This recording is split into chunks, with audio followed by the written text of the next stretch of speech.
kind of gave a good pep talk or got the team, like, rallied around to keep going and playing after an injury? Yeah, it's not necessarily about a pep talk. I mean, there's plenty of people that can stand up. It's about your actions. It's about how you go out there and what you do, how you perform, the encouragement of others. I mean, I've talked about it all throughout the course of the season. When you see whether it's defensive guys coming and just encouraging offensive guys, it doesn't, you don't want to stop and go to one person. When you get your opportunity, when you can make a positive impact, go give all that you have. And that is the encouragement. And I think our coaches, players, everybody fed off that tonight. And our guys did what was necessary and being able to respond and finish the game the way that they did.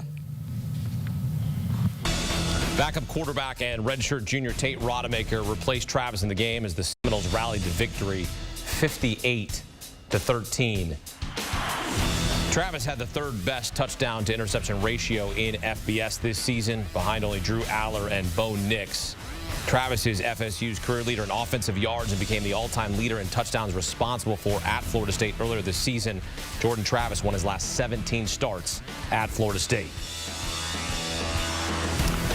And for more, welcome in two-time Super Bowl champ and former Florida State standout Bryant McFadden. And BMAC, you know Jordan Travis well. What's your message to him right now? Keep your head up. I know it's a tough situation. Just watching the presser there with Coach Norvell, tells you how much Jordan Travis means to him and to the entire program. So to Jordan Travis, our prayers are with you. Speedy recovery. Keep your head up, man. You've been through a lot throughout your career thus far. This is just another page in your book. Unbelievable football player, unbelievable player off the football field as well. And I got an opportunity to see that video of him in the hospital bed, Hakeem, cheering his teammates on from his phone. Clearly he has to be in some type of pain, uncomfortable, but yet and still he was watching his team, cheering his teammates on. And that just tells you, what type of team player he is and what type of high character guy he is. What has he meant to this program? Because just 2 years ago, they had 5 wins, 10 wins last season, and now an 11-0 start so far, a spot in the ACC championship. What has he meant to this program? He's been one of the main catalysts for the turnaround for the program. When you talk about the personnel, the teammates, just buying into this new staff, this new regime under Coach Norvell, and he, basically the point guard for everything that we witnessed over the last 2 years.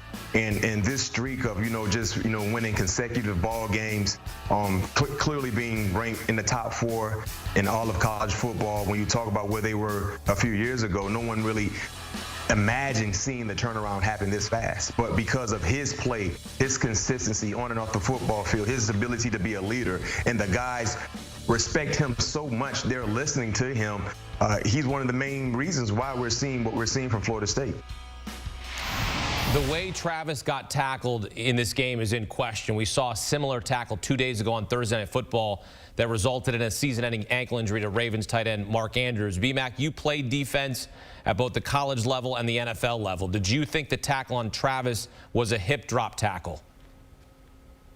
Well, based on what we view the quote-unquote hip drop tackle as, yes, it was.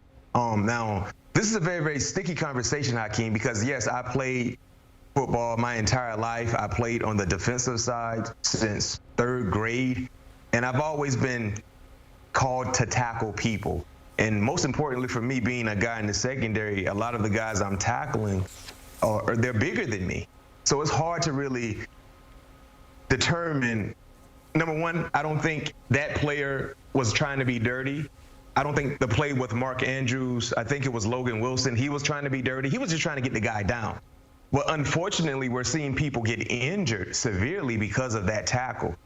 And I wouldn't be surprised, especially in the National Football League, to see them really assess ways to protect the ball carrier.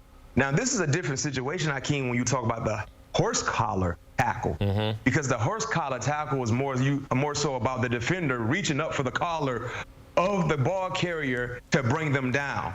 But when you grab someone and their movement might determine how you move, that is a very, that's a thin line to really determine if that should be something that's outlawed or not. But I I am one that believes you need to try to protect guys as much as possible because, you don't want to have injuries happen like we've witnessed twice this week with Mark Andrews and Jordan Travis.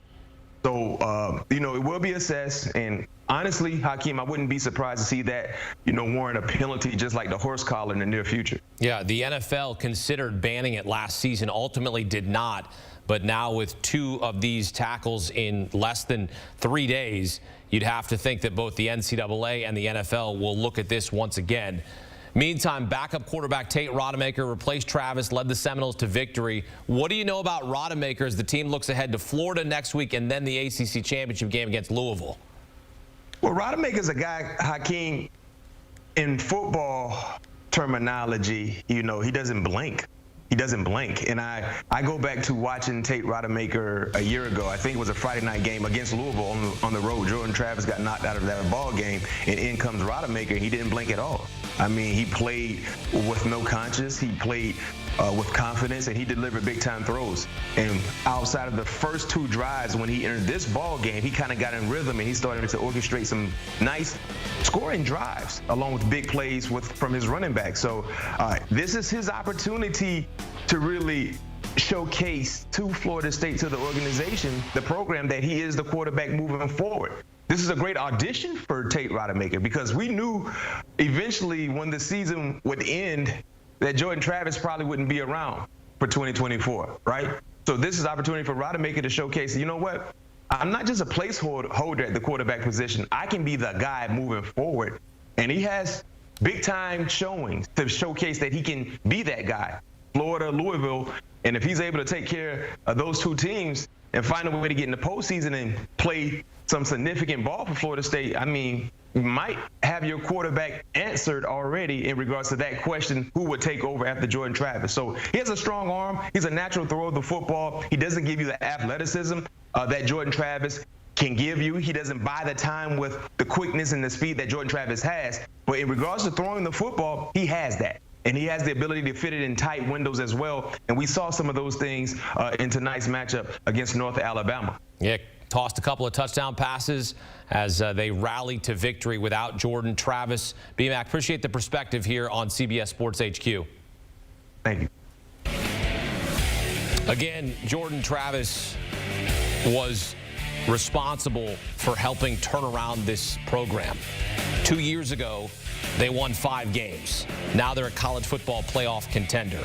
He's FSU's career leader in offensive yards and became the all-time leader in touchdowns responsible for at Florida State earlier this season.